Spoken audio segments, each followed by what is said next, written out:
जंग के मैदान में माना जाता है कि अगर आपके हथियार और आपकी तकनीक दुश्मन से बेहतर है तो आप आधी जंग यूं ही जीत जाते हैं। इतिहास इस बात को साबित करता भी आया है। सिकंदर के सैनिकों को हाथियों से डर लगता था तो वो भारत पर कब्जा नहीं कर पाए, जबकि तुर्क अपने मजबूत घोड़ों की रकाब और नाल की तकनीक से भारत पर कब्जा करने में कामयाब हुए। अंग्रेजों ने सेना की बेहतर ट्रेनिंग और आधुनिक बंदूकों और तोपों के सामने तलवारों के युग का अंत कर दिया था, लेकिन ऐसा हमेशा नहीं होता। इतिहास में कुछ ऐसी घटनाएं भी होती हैं जिनकी व्याख्या कर पाना मुश्किल होता है। ऐसे ही एक घटना हुई थी पहले विश्व युद्ध के दौरान, जब भारत की तलवारों ने मशीन गनों को धूल चटा दी थी। जब भारत के जोधपुर लांसर्स ने दुनिया के सबसे बड़े मुस्लिम एम्पायर ऑटोमन्स के कब्जे से एक शहर को छुड़ा लिया था। घोड़ों पर बैठकर तलवारों के सहारे मशीन गन का मुकाबला करने वाली यह अपनी तरह की अकेली जंग थी। आज इसी जंग की कहानी मैं आपको सुनाने वाला हूं, जिसमें भारत के वीर सैनिकों ने एक धर्म को विलुप्त होने से भी बचा लिया था। क्या थी ये जंग और कैसे इस जंग से दिल्ली की एक बेहद फेमस जगह जुड़ी हुई है, और आखिर कैसे भारतीय सैनिकों के सामने मशीन गनों का लोहा बेकार हो गया। जानने के लिए वीडियो को अंत तक जरूर देखिएगा, क्योंकि अपना इतिहास नहीं जानोगे तो खुद को कैसे पहचानोगे। सितंबर 1918 का वो समय था जब पहला विश्व युद्ध खात्मे की कगार पर था। भारत तब गुलाम था, लेकिन इस विश्व युद्ध में भारत के 10 लाख सैनिक झोंक दिए गए थे।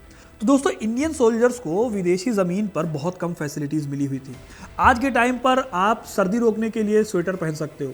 स्वेटर सिर्फ सर्दी रोकने के लिए नहीं है, बल्कि स्टाइल आइकॉन बन गए हैं। लोग आराम से अच्छे क्वालिटी के स्वेटर पहनते हैं, ऑनलाइन परचेज करते हैं और उसको पहनते हैं। लेकिन उस टाइम पर इंडियन सोल्जर्स के पास ढंग के कपड़े नहीं थे यूरोप की सर्दी को रोकने के लिए। वजह साफ थी, भारत गुलाम था ब्रिटेन का, और ब्रिटेन इस युद्ध के सबसे बड़े खिलाड़ियों में से एक था। पूरा एशिया और मिडिल ईस्ट भी युद्ध की आग में झुलस रहा था। इस बीच एक लड़ाई ने भारतीय सैनिकों के बारे में दुनिया का नजरिया बदल दिया। ये लड़ाई थी हाइफा की लड़ाई, जहां जोधपुर और मैसूर लांसर्स ने ऑटोमन साम्राज्य को हरा दिया था। ये वो दौर था जब इजराइल दुनिया के नक्शे पर नहीं आया था, जब इजराइल का यही हाइफा शहर ऑटोमन साम्राज्य के अधीन हुआ करता था। इसी हाइफा में भारत की 3 रियासतों मैसूर, जोधपुर और हैदराबाद के सैनिकों को लड़ने के लिए भेजा गया था। तब हाइफा पर ऑटोमन को सपोर्ट करने के लिए जर्मनी की सेना भी साथ में खड़ी थी, ऑटोमन एम्पायर के साथ। यह शहर जीतना बेहद इंपॉर्टेंट था, क्योंकि हाइफा की लोकेशन स्ट्रेटेजिक थी। समुद्र के किनारे बसा हाइफा न केवल मिलिट्री के लिए इंपॉर्टेंट था, बल्कि यहाँ एक बड़ा रेल नेटवर्क था और एक बंदरगाह भी, जिसकी मदद से हाइफा से ही युद्ध के लिए सामान की आवाजाही होती थी। समस्या यह थी कि हाइफा पर ऑटोमन और बेहद ताकतवर जर्मन सेना का अच्छा कंट्रोल था। उनके पास मॉडर्न मशीन गन, तोपखाने और ट्रेंड सैनिकों की बड़ी टुकड़ी थी। दूसरी ओर युद्ध के आखिरी पड़ाव में ब्रिटिश सेना कमजोर हो चुकी थी और उनके पास लड़ने के लिए रिसोर्सेज नहीं बचे थे। ऐसे में इस असंभव काम के लिए भारतीयों को चुना गया, जिनके पास ढंग के हथियार भी नहीं थे। भारतीय सैनिकों की इस टुकड़ी में जोधपुर लांसर्स और मैसूर लांसर्स शामिल थे।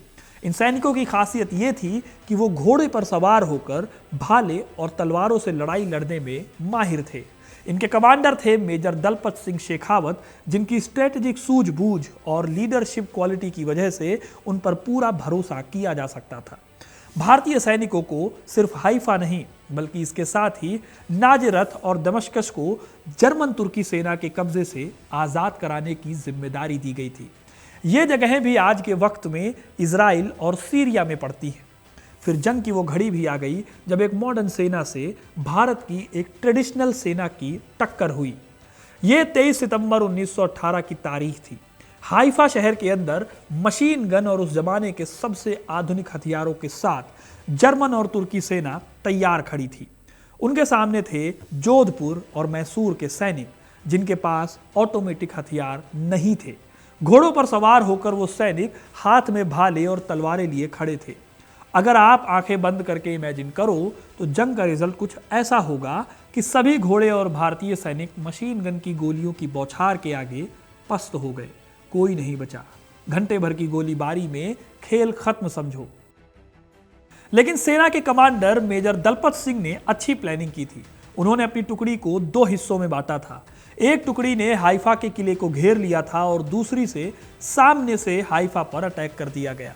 यही वजह है कि 23 सितंबर को वैसा कुछ भी नहीं हुआ जैसा मैंने आपसे आंख बंद करके इमेजिन करने को कहा था, बल्कि वो हुआ जिसे असल मायनों में जंग लड़ना कहा जाता है। वो हुआ जिसे इतिहास में दोहराए जाने की कल्पना भी नहीं की जा सकती। उस दिन जंग के मैदान में भारतीय सैनिकों ने इंडियन होने का दम दिखा दिया था। हुआ ये कि हाइफा शहर के अंदर बैठकर जर्मन और तुर्की सेना इंडियन रेजिमेंट्स का इंतजार कर रही थी। तोपें और मशीन गन तैयार थी, लेकिन वो जर्मन्स के काम नहीं आई, क्योंकि दोपहर के 2 बजे अचानक 15वीं इंपीरियल सर्विसेज के घुड़सवार ब्रिगेड ने दोपहर में ही हाइफा पर हमला बोल दिया। जैसे ही सेना ने हाइफा की ओर से हमला शुरू किया, दुश्मन की तोपें गरज उठी। गोलियों की बौछार हो रही थी, लेकिन भारतीय लांसर्स के घोड़े दुश्मन की ओर बढ़ते ही जा रहे थे। दुश्मन को यह उम्मीद नहीं थी कि भाले और तलवारों के साथ कोई सेना इस तरह उनकी मशीन गन का सामना कर सकेगी। इस हमले से जर्मनी के सैनिक उभर पाते कि उधर जोधपुर के सैनिकों ने पास के पहाड़ माउंट कार्मेल से हमला कर दिया। वहीं मैसूर के सैनिकों ने पर्वत के नॉर्थ के एरिया से हमला किया। मेजर दलपत ने खुद मोर्चा संभाला। उनके नेतृत्व में सैनिक दुश्मन के किलेबंदे वाली हिस्से तक पहुंच गए। उनके आदेश पर सैनिकों ने दुश्मन की तोपों और मशीन गनों को नष्ट करना शुरू किया। ये काम हालांकि आसान नहीं था। दुश्मन सैनिकों ने बहुत ज्यादा विरोध किया, लेकिन भारतीय सिपाहियों के साहस और बलिदान ने दुश्मन की हर चाल को नाकामयाब कर दिया। इस दौरान मेजर दलपत खुद गंभीर रूप से घायल हो गए थे, लेकिन उन्होंने आखिरी सांस तक लड़ाई का नेतृत्व किया। उनके बलिदान ने भारतीय सैनिकों के मनोबल को और भी ज्यादा बढ़ा दिया था। दलपत सिंह की मौत के बाद डिप्टी बहादुर अमन सिंह जोधा आगे आए। वहीं दूसरी ओर जोधपुर और मैसूर लांसर्स ने दुश्मन की लाइन में घुसकर उनके बड़े बड़े ऑफिसर्स को पकड़ लिया। ये सब इतनी तेजी से हो रहा था कि टर्की और जर्मन सेना को समझ नहीं आ रहा था कि वो आखिर कैसे लोगों से लड़ाई लड़ रहे हैं। भारतीय लांसर्स के घोड़ों की स्पीड और उनकी जंग लड़ने के तरीकों ने मॉडर्न हथियारों को फेल कर दिया था।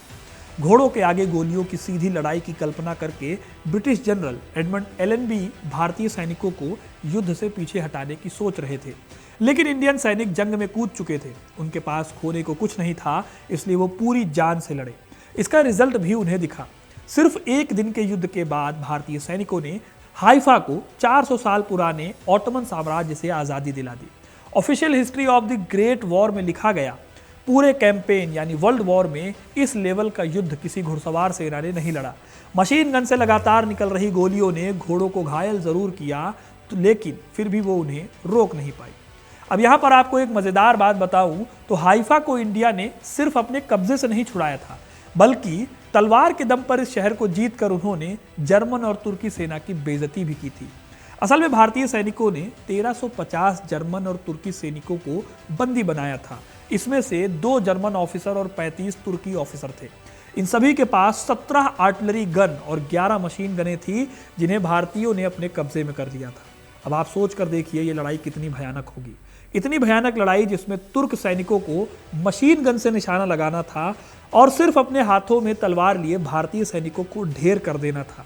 लेकिन फिर भी उस जंग में भारतीय सैनिकों के सिर्फ 8 लोग शहीद हुए। जंग में 60 घोड़े शहीद हुए और 83 घोड़े घायल हो गए। हाइफा को कब्जे से छुड़ाने के बाद शहीद हुए भारतीयों के लिए कब्रिस्तान बनाया गया, जो साल 1920 तक इस्तेमाल में आता रहा। दिल्ली में इन्हीं वीर सैनिकों की याद में साल 1922 में 3 मूर्ति स्मारक बनाया गया, जिसे आज 3 मूर्ति भवन भी कहा जाता है। लेकिन हाइफा की कहानी दोस्तों यहीं तक नहीं रुकती। भारतीयों ने उस दिन सिर्फ इस शहर को आज़ाद नहीं कराया, बल्कि एक धर्म को भी विलुप्त होने से बचा लिया था। इस धर्म का नाम था बहाई धर्म। अगर आप कभी दिल्ली जाएं या आपने कभी दिल्ली का नाम सुना है, यहाँ के टूरिस्ट प्लेसेस को सर्च करोगे आप, तो आपको लोटस टेम्पल के बारे में ज़रूर मिलेगा। ये लोटस टेम्पल इसी बहाई धर्म के लोगों का धर्म स्थल है। ये धर्म बहाउल्लाह नाम के एक धार्मिक गुरु ने स्थापित किया था और भारत साल 1844 से इस धर्म से जुड़ा हुआ है। कुछ दस्तावेज बताते हैं कि बहाउल्लाह के पूर्वज भारत से जुड़े हुए थे। युद्ध के दौरान तुर्क साम्राज्य में अब्दुल बहा नाम के धार्मिक गुरु के काल में बहाई धर्म बहुत तेजी से बढ़ रहा था, जिससे उनकी जान को खतरा हो गया था। कुछ कट्टर लोग इन्हें पसंद नहीं करते थे। आगे चलकर तुर्की सेना ने बहाई धर्म के आध्यात्मिक गुरु अब्दुल बहा को कैद भी कर लिया। इन्हीं को छुड़ाने के लिए इंडियन सैनिकों को हाइफा पर चढ़ाई करने का आदेश मिला था। अब्दुल बहा को आज़ाद करने के बाद बहाई समुदाय के लोगों ने भारत में शरण ली थी और फिर वो हमेशा के लिए यहीं पर बस गए थे। आज भी भारत में बहाई समुदाय के 20 लाख लोग रहते हैं और इस लिहाज से दुनिया भर में बहाई धर्म का सबसे बड़ा घर भारत है।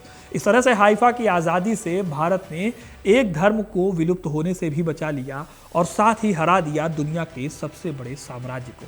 तो दोस्तों, ये थी कहानी हाइफा की जंग की। आपको ये कहानी कैसी लगी कमेंट करके ज़रूर बताइए। वीडियो को लाइक और शेयर करना ना भूलें और ऐसी इंटरेस्टिंग कहानियों के लिए, इतिहास से जुड़े रहने के लिए हिस्ट्री कनेक्ट को सब्सक्राइब जरूर करें। धन्यवाद।